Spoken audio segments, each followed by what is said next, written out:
Sebagai katakan sebagai financial manager, nanti tugas kita itu kan adalah mengatur aliran uang, gitu ya. Nah, tentu saja di sini kita harus gambarkan dulu sebenarnya aliran uang itu seperti apa. Misalnya katakan di level perusahaan, ya. Jadi kalau kita gambarkan di sini kita itu adalah sebagai financial manajernya di tengah.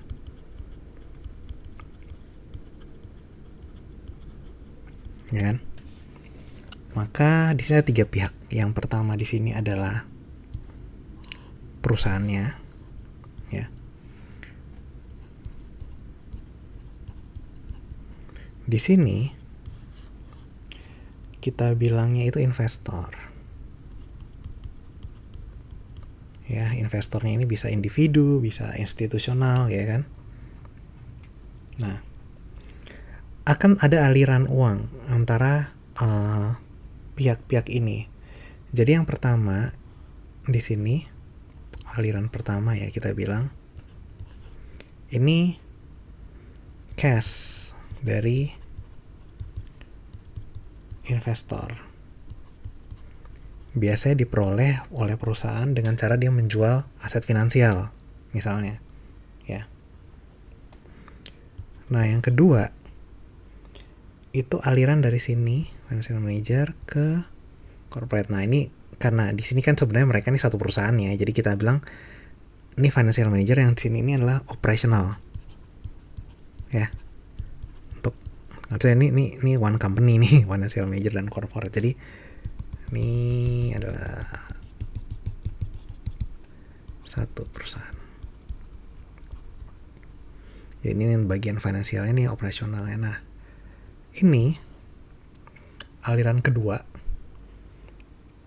kita bilang ini sebagai suatu investasi di real asset, ya kan, mesin, gedung dan sebagainya. Jadi uangnya dialirkan kembali untuk operasional.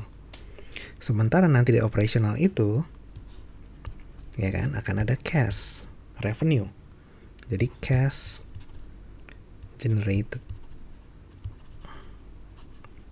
by operations. Ya.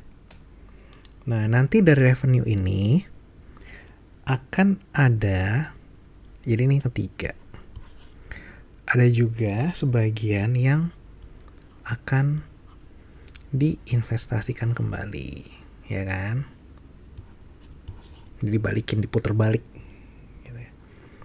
Ini cash reinvested.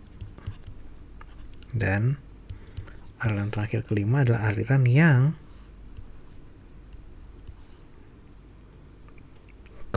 cashnya itu dikembalikan ke investor, ya, entah dalam bentuk pembayaran utang atau dividen gitu.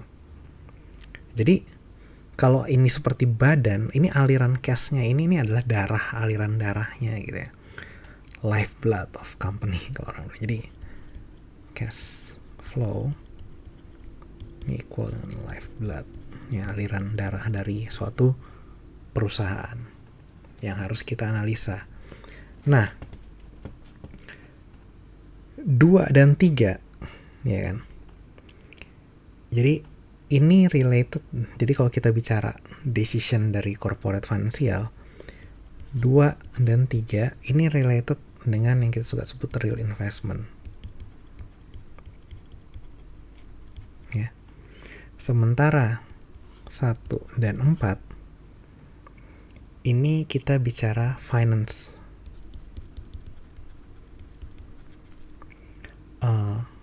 5 ini adalah payout, dan 1 dan 5 ini kita bicara risk management.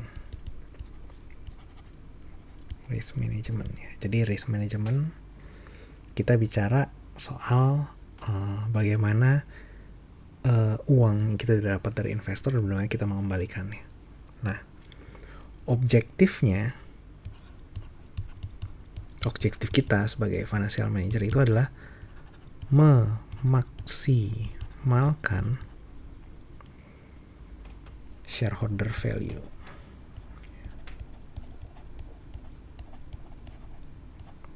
Oke. Jadi gimana caranya dari 5 ini dengan manage masing-masing kita bisa mendapatkan nilai yang semaksimal mungkin untuk shareholder ya.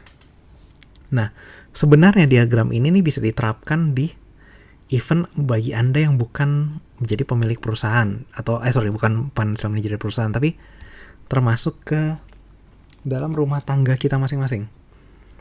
Karena di sini kalau rumah tangga ini kan kita suka bilang ini household ya bahasa Inggris, atau individu ya kita bilangnya household. Nah di sini apa nih yang menjadi ininya? Jadi kalau seandainya di sininya ini adalah financial asset misalnya ya, jadi termasuk liabilities juga. Misalnya stock, bond, KPR ya, mortgage. Sementara yang sini adalah real economic activity. Jadi di sini tetap ada aliran pertama masuk.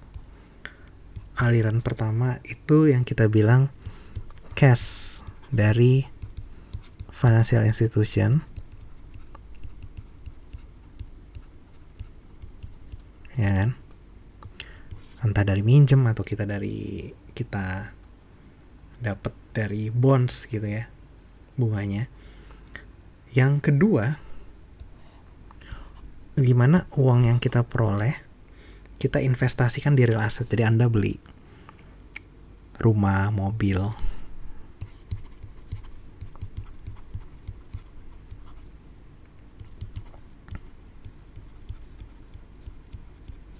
ya. Nah yang ketiga, dari aktivitas ekonomi yang memberikan Anda uang. Nah ini biasanya bentuknya gaji, misalnya Anda karyawan ya, atau kalau Anda buka warung ya kembali lagi dengan berarti Anda pelaku usaha, berarti Anda ikut yang sini gitu ya. Tapi kalau Anda karyawan berarti kan Anda terima gaji, upah ya. Yang tiga dan yang empat ini sama, bahwa cash yang kita peroleh dari nomor 3 ya, ini langsung yang diperoleh ya kan, bukan cuma nomor 3 sih, tapi nomor 1 juga kita habiskan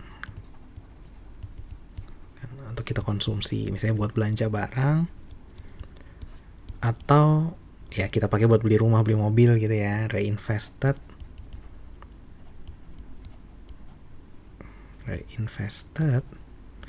di real asset ya. Dan yang terakhir, yang kelima, ini adalah cash-nya itu kita pakai untuk membeli financial asset.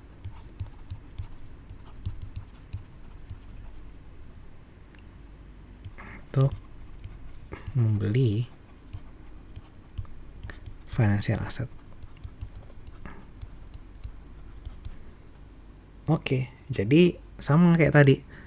1 dan 5 ini adalah problem yang jadi terkait real investment. Ya. Yang 1 dan 4 kita bicara consumption dan financing. Dalam artian misalnya kita tadi kan beli barang atau kita KPR misalnya ya. Jadi kita dapat pembiayaan dari bank. 5 ini adalah saving atau investment.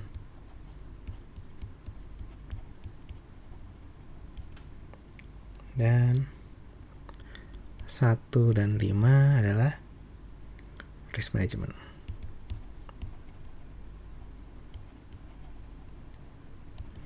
Nah, objektifnya Anda sebagai household, ya kan, pasti kan mirip yang tadi, ada yang dimaksimalkan kan. Nah, inilah memaksimalkan, belum tentu memaksimalkannya dalam bentuk uang ya, atau 3 gitu upah atau 1 gitu ya, tapi memaksimalkan istilah umumnya mungkin happiness ya, karena bisa juga memaksimalkan konsumsi Anda gitu kan. Anda bisa beli banyak barang gitu ya, tapi ya itu untuk beli banyak barang perlu juga 3 dan 1-nya juga banyak. Jadi ya emang ini seperti lifeblood, jadi saling berkaitan satu sama lain. Oke, terima kasih.